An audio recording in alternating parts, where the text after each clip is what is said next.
Hello everybody, it's the middle of the week, already halfway there till spring break, and I'm Zachary Kapula from sphs10 for your news. For today, it's about gender equality within the US. Gender equality has changed a lot since the 1960s to late 2000s and now to the present day. Equality for all genders are seen to be increasing over the coming years, as back in the 1960s, the feminine mystique which started the women's movement of that time. At the time, many believed that gender equality was not possible or even desired. When reaching the first few years of the 2000s, the movement reached a halt. There's a decline for women's desire for a full-time job, but now, in the present day, we have all of these movements like the Women's March of this year and laws passed by Obama's federal protection for transgender students. 10-second trivia. Can you guess which state ranks number 1 in gender equality?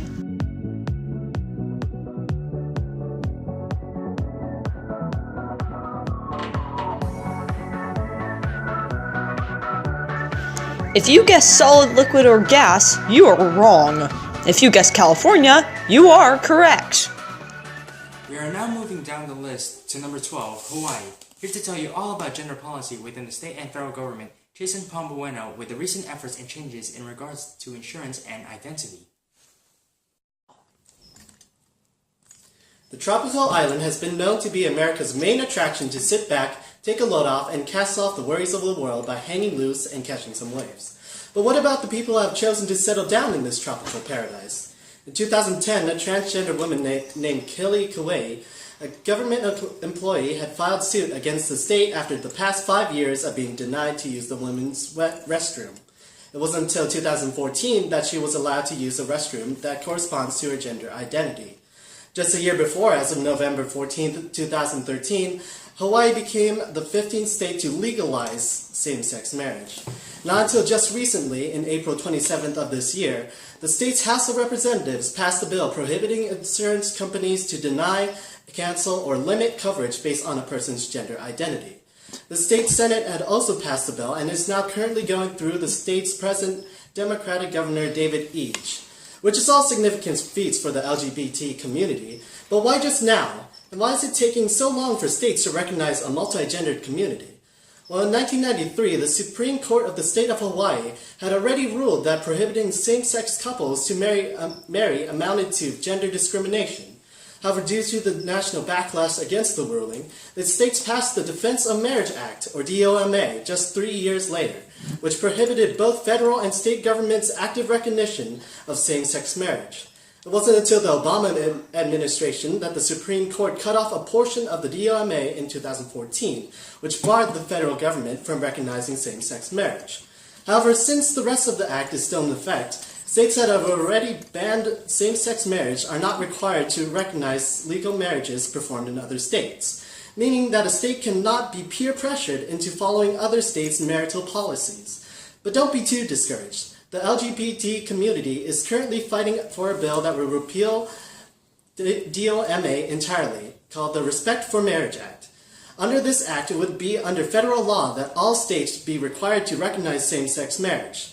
The only question currently is, will all states mutually be willing to follow through such an expansive and pivotal national policy? Now we are on the third of the 4 states that we have researched. Number 31, Florida. Here to talk to you about Florida and their gender policy is Amy Keeney. So tell us, what has changed for Florida about gender equality? Well, Florida is usually seen as one of the most equalized states in the US. However, this may not be as necessarily true as it seems. Recent articles show that this is because both male and female workers have been being paid very meager wages. As of lately, it has been shown to be due to housing bust, meaning that most people in the state have been stuck in low-paying tourist jobs. Whether this will get worse or improve in the future remains to be seen. Besides all of this, Florida still seems to be having some big problems with acceptance of the LGBTQ community, because there are still no laws to offer protection for these people, meaning that it is legal to fire or evict someone who does belong to such a community, as previously stated. And now the final state in the list, which ranks number 50, Mississippi. Mississippi is considered to be the worst place to find gender equality, and it is true in most cases. Take for example the case about Jessica and Nick Fulgham, a female and a legally transgender male getting married in Mississippi. Reverend Robbie Ricard and Brian Fisker, a radio program host, were talking about the marriage. Fisker repeatedly called the marriage a fraud of obtaining a marriage license, even though Nick is legally male. And Fisker kept referring to the couple as lesbians and two genetic females. Nick feared that by this story he would lose his job just because he was a transgender.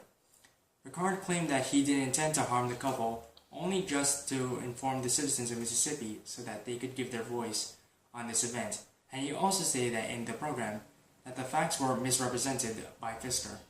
The article didn't specify how it ended, but they are assumed to be living happily together. I know it seems bad, but it gets better. An article by the Wall Hub in 2016 ranked the states, and Mississippi is not the worst. But it's still the worst out of the 4 states we looked at. Ranked number 49 in political empowerment, number 48 in the workplace environment, and surprisingly, tied for number 1 between 3 states in education. Still, they are ranked 44 overall compared to the other states.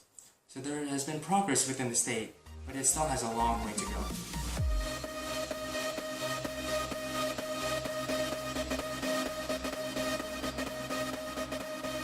Talking about the 4 states and their positions on gender equality.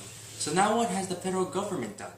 As stated by Jason, the Defense of Marriage Act currently rules among all states that no individual states have to be pressured to follow among martial policies of other states. However, the federal government is no longer barred from recognizing same-sex marriage.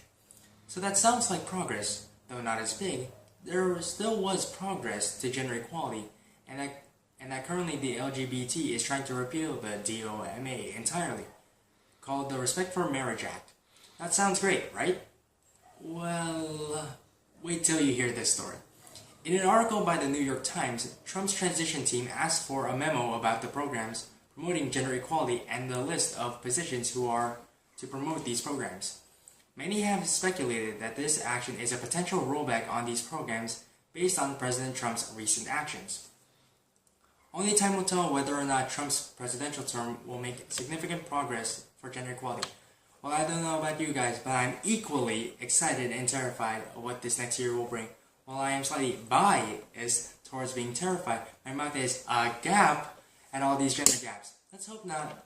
Let's hope that no one's going to wage a war on this. Am I right, ladies? Lady? That's all the puns I had to transfer to you guys. This is Zachary Kapula from SPHSN, and LGB. Seeing you guys next time. And now, an extremely important message. Oh, yeah. It's rolling. Alright. Hey, yo, what's up, guys? What's up? Hi. We just want to say goodbye to Mrs. Engelhardt for all the hard work that she's done over the third quarter. She's been a really good teacher, and we look professional, definitely professional right now. Yeah. You should take this apology we apologize for wearing these, but we had no choice. So yeah. So Zach, is there anything you want to say before? Well, it's really just simple of like, thank you for just, even though it's been a short time, thank you for helping us with all our homework, just helping us get together and all this, and we hope that your baby will be healthy when it comes out, and for the best for you, your husband, and your future son. Yeah, we're really happy for you. We hope you just have a great family, and we're really gonna miss you as a teacher. Anything else you guys want to say? All good? Done!